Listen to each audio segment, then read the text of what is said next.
E olha, o brasileiro tá curtindo muito, né, a folia, mas uma folia cada vez mais sóbria. Pois é, dados da Scantec mostram que a categoria de bebidas não alcoólicas registraram um crescimento de 5,3% em janeiro de 2026, impulsionados pelo clima e, claro, também pelo carnaval.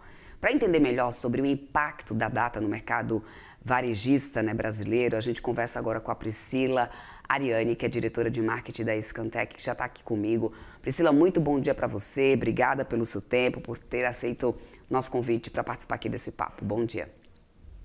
Bom dia, Débora. Eu que agradeço o convite. Para a gente é sempre uma alegria poder compartilhar aqui os nossos estudos. Vamos lá então entender um pouco mais sobre isso, Priscila, porque sempre a gente associa, né, festividades como essa, carnaval, enfim, e outros feriados prolongados, mas principalmente o carnaval, com maior consumo da bebida alcoólica. Mas não é de hoje que a gente, inclusive, tem visto, né, esse outro grupo ganhar cada vez mais força, ou seja, ganhar cada vez mais apreciadores, que é o de bebidas não alcoólicas, inclusive até pela geração um pouco mais nova. Então explica um pouco pra gente o porquê que isso tem acontecido, o que no estudo vocês identificam, né, do porquê essa maior procura nesse momento.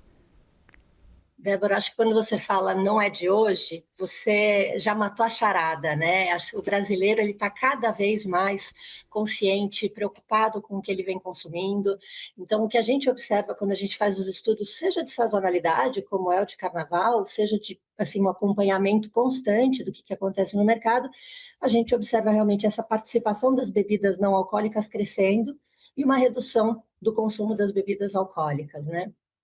No supermercado, as bebidas alcoólicas, elas são majoritariamente cerveja, a cerveja vende muito, então ela é um grande termômetro do que vem acontecendo, mas as bebidas não alcoólicas como água, especialmente o refrigerante zero, isotônico, energético, quando a gente começa a falar as categorias não alcoólicas que vem crescendo, a gente percebe, né, esse pano de fundo aí do consumo buscando uma saudabilidade, buscando uma performance, buscando uma reposição de eletrólitos. Então é muito esse pano de fundo que vem permeando o consumo e passando a bola aí para o nosso carnaval cada vez menos alcoólico.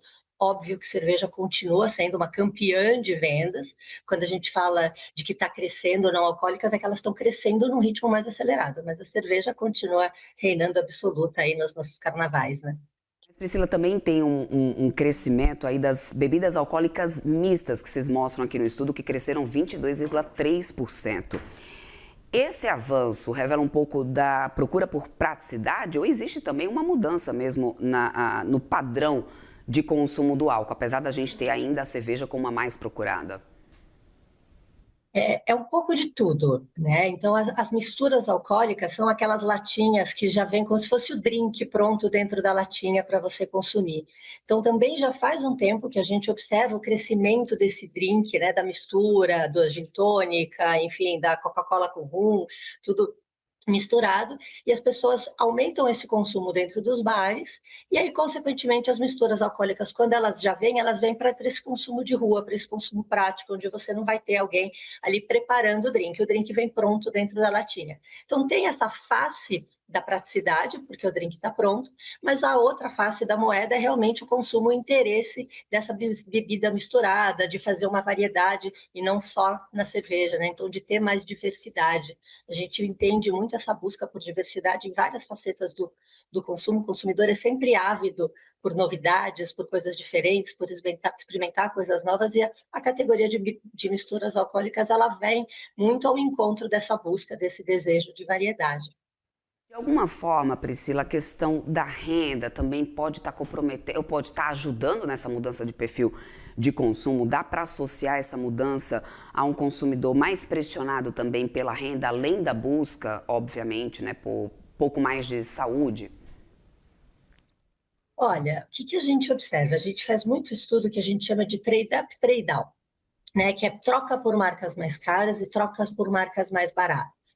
E o que a gente fala é que o consumidor está cada vez mais seletivo. Então, aonde ele não vê diferenciação, ele troca por marcas mais baratas, né? Mostrando que ele está sempre atento aonde que ele vai aplicar o dinheiro dele, como que ele vai gerenciar esse orçamento doméstico dele. Mas, especialmente em bebidas alcoólicas, a gente percebe e observa um trade-up, troca por marcas mais caras. Então, aqui a gente nem conversa com um bolso mais apertado, mas a gente conversa com um consumidor que falando, puxa vida, aqui eu entendo que vale a pena eu pagar um pouco mais por qualidade, vale a pena eu pagar mais por uma experimentação diferente, né? Então a gente percebe realmente essa valorização de atributos que façam sentido para o consumidor. E um ponto muito interessante é que a gente observa com essa questão de saudabilidade que vem permeando o consumo faz tempo, a gente observa o consumidor falando, eu vou consumir menos, mas eu vou consumir com mais qualidade. Então, quando a gente observa o consumo de cervejas, por exemplo, o volume diminui, mas as marcas mais premium crescem, né? Então, marcas mais premium, cerveja zero álcool, cerveja de baixa caloria, a gente consegue observar essa troca por menos quantidade e mais qualidade. Então, dissocia aqui o consumo de uma questão de um bolso mais apertado, mas sim um desejo do consumidor de se cuidar mais, né? De dar aquele mimo para si mesmo e buscar uma categoria que faça mais sentido, uma marca que faça mais sentido com aquele momento de consumo. Quando a gente fala de bebidas não alcoólicas, então, né, o aumento da procura por bebidas não alcoólicas, a gente não está falando somente de água, mas também né, existe uma gama aí de produtos que não tem álcool na sua composição. E eu queria entender o que o estudo revela sobre isso, né? Qual que é a bebida que está despontando aí realmente como a não alcoólica preferida nesse momento e mais. O varejo brasileiro está preparado para oferecer essa diversidade de produtos agora nas gôndolas? Ai, você fez uma pergunta que eu adoro responder, porque eu sou fã do varejo brasileiro, eu acho que é um setor muito rico, muito vivo, muito ágil, né? Então o varejo está sempre muito perto do consumidor, é impressionante como eles acompanham, como eles olham os dados, enfim, para poder se adaptar e ter essa agilidade. Eu não conheço um setor mais ágil do que o varejo, então acho que o varejo sim consegue dançar conforme a música.